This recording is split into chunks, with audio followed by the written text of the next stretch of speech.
wa rahmatullahi wa barakatuhu. Dear students of class 7th, hope that you will be okay by the grace of Almighty Allah. प्यारे बच्चों, पहले 3 सवाल जो हैं वो हमने किए हैं। आज हम चौथा सवाल करेंगे। Find the angle which is equal to its complement. आपको वो एंगल बताना है जो अपने कॉम्प्लीमेंट के बराबर होगा। प्यारे बच्चों, हमें पता है कि कॉम्प्लीमेंट एंगल्स जो होते हैं, कॉम्प्लीमेंट्री एंगल्स, उनका सम जो होता है दैट इज़ 90। अब हमें वो एंगल बताना है जो अपने कॉम्प्लीमेंट के बराबर होगा। तो इसमें हम लेट करेंगे, let the angle equal to its complement be X. तो अगर हम यहाँ पे लिखेंगे क्वेश्चन नंबर 4 का solution, let X be angle equal to its complement. तो हम लिखेंगे x plus x is equal to 90, क्योंकि कॉम्प्लीमेंट एंगल्स का जो सम होता है वो होता है 90 डिग्री। प्यारे बच्चों, it means implies that 2x is equal to 90. तो it means that x is equal to 90 divided by 2. So implies that x is equal to 45 degree. So जो कॉम्प्लीमेंट, देयरफॉर हम कहेंगे thus 45 is equal to its complement. thus 45 is equal to its, मैं एक बार फिर दोहराऊंगा, हमने एक angle रखा x जो अपनी कॉम्प्लीमेंट के बराबर है, यानी दूसरा x एंगल भी x ही होगा। फिर हम करेंगे देयरफॉर, इस तरह हम 3 डॉट डालेंगे, that is therefore x plus x is equal to 90। अख एक्स तो अख एक्स गई 2x, गो 2x बराबर 90, अख एक्स गो 90 बटा 2 सह गो 45। लिहाजा यह 45 डिग्री 45 डिग्री हसा this 45 degree equal to its complement. अब हम क्वेश्चन नंबर 5 को करने की कोशिश करेंगे। क्वेश्चन नंबर 5 है, find the angle which is equal to its supplementary. प्यारे बच्चों, हम जानते हैं कि सप्लीमेंट्री एंगल्स का जो सम होता है वो है 180। हम लिखेंगे लेट, इसी तरह बिल्कुल, X be angle equal to its supplement, equal to its supplement. तो इसका मतलब x प्लस x, देयरफॉर हम यहाँ पे 3 डॉट डालेंगे, therefore x plus x is equal to 180, क्योंकि सप्लीमेंट्री एंगल्स का मजमुआ होता है 180 डिग्री। इम्प्लाइज दैट 2x यानी 2x गई 2x is equal to 160। Implies that x को बराबर 160 बटा 2, यह तेल 2 से चटो कसर गो 2 1 जार 2 9 जार 2 0 जार। It means implies that x को बराबर 90 degree. So 90 degree is the, जो 90 डिग्री हमारे पास बनता है, it is the angle equal to its supplement. ये वो एंगल है जो अपनी सप्लीमेंट के बराबर है। 90 plus 90 is equal to 180, 90 plus 90 is equal to 180। तो फिर एक बार मैं बताऊंगा, let X be the angle equal to its supplement, SUPPLIMENT आप लिखनी, मैंने SUPPL ही लिखा है। तो it means therefore x plus x is equal to 180, 2x is equal to 180, x is equal to 180 divide by 2 that is 90। So x 90 बनता है, तो वो एंगल जो अपने सप्लीमेंट के बराबर है दैट इज 90 डिग्री। अब हम क्वेश्चन नंबर 6 पर जाएंगे। क्वेश्चन नंबर 6 जो है प्यारे बच्चों, वो क्या था, in the given figure, in the given figure, ये आपकी फिगर है, ये एंगल 1 है यहाँ पे, this is angle 1 and this is angle 2। तो इस गिवन फिगर में क्या है, आपको लिखा है और द सप्लीमेंट्री एंगल्स, ये सप्लीमेंट्री एंगल्स हैं। Angle 1 is decreased, what changes would take in angle 2 so that both the angles will remain supplementary. तो इफ एंगल 1 इज डिक्रीज्ड, अगर हम एंगल 1 को डिक्रीज करेंगे, ये एंगल 1 को डिक्रीज करेंगे, तो एंगल 2 जो है वो इंक्रीज होगा by the same measure, by the same measure या with the same measure, so that जो बोथ एंगल्स हैं स्टिल रिमेन सप्लीमेंट्री। तो यहाँ पे हमें लिखेंगे सीधा, if angle 1 is decreased angle 2 will be increased with the same measure. तो इसमें यहाँ लिखेंगे इफ angle 1 is decreased,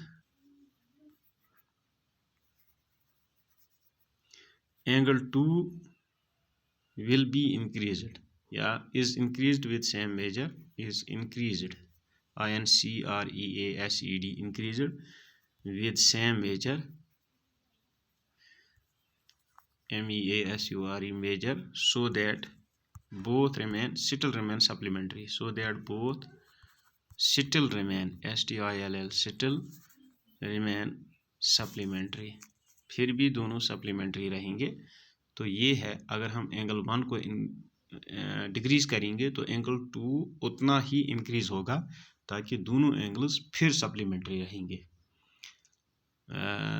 एक बार फिर मैं बताऊंगा, इफ़ एंगल 1 इज इंक्रीज, आपके पास फिगर दी हुई है, अगर एंगल 1 को हम डिक्रीज करेंगे तो एंगल 2 इंक्रीज होगा, एंगल 2 इंक्रीज होगा।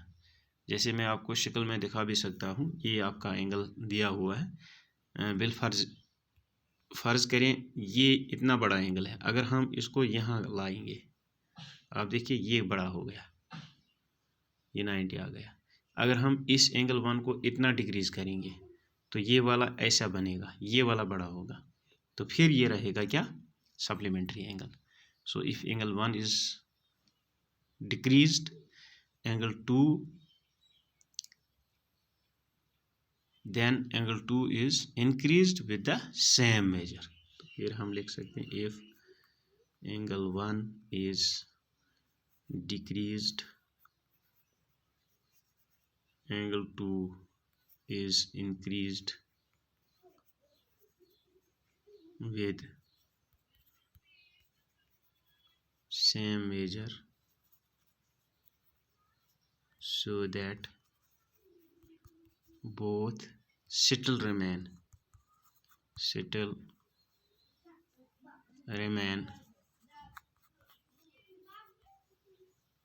supplementary।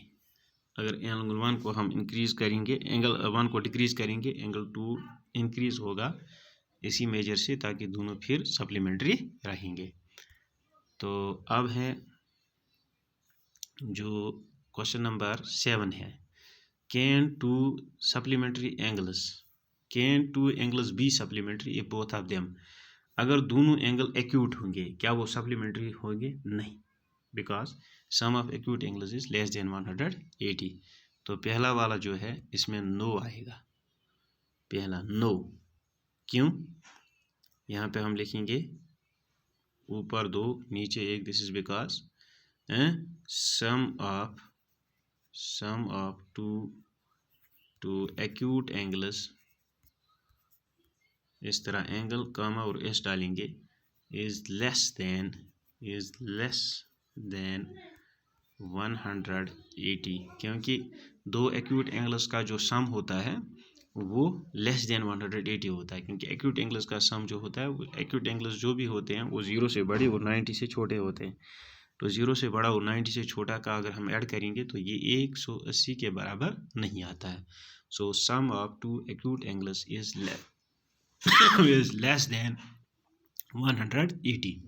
तो इसमें नो आएगा, इसको नो डालना है, no, because the sum of two acute angles is less than 180। So two acute angles can not be supplementary. दूसरा है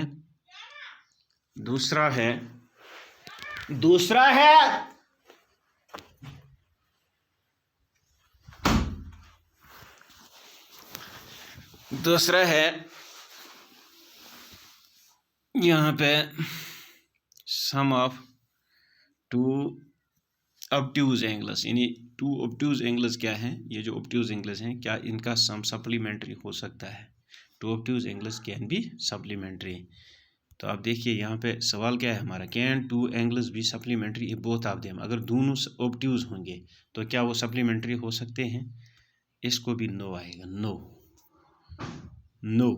क्यों? बिकॉज ऊपर 2 डालेंगे, because sum of two obtuse angles, sum of two obtuse, obtuse angles is more than या greater than 180 degree. sum of two obtuse angles is greater than 180 degree, तो इसमें भी no आएगा। यानी दो obtuse angles जो हैं ये सप्लीमेंट्री नहीं हो सकते हैं, क्योंकि सप्लीमेंट्री एंगल्स का सम जो है 180 के बराबर आता है। अब तीसरा वाला, can two right angles be supplementary, ये वाला जो है राइट एंगल्स, इसमें यस लिखेंगे। यस क्यों? Because sum of two right angles is equal to 180 degree. तो राइट एंगल्स का सम जो है 180 डिग्री के बराबर आता है। सो इसमें यस आएगा, इसमें नो आएगा, पहले वाले में भी नो आएगा। तो मैंने सारे ये पार्ट्स आपको सिखाए हैं। Hope that you will do them at your home, because the only way to learn mathematics is to do mathematics. Thanks. Stay safe, stay home, and stay blessed. I will also send you the photograph of the solutions of these questions on the WhatsApp group. Thanks. In case you face any problem in solving these questions or understanding these questions, you can call me. I will be always available for you to clear your doubts. Thanks once again.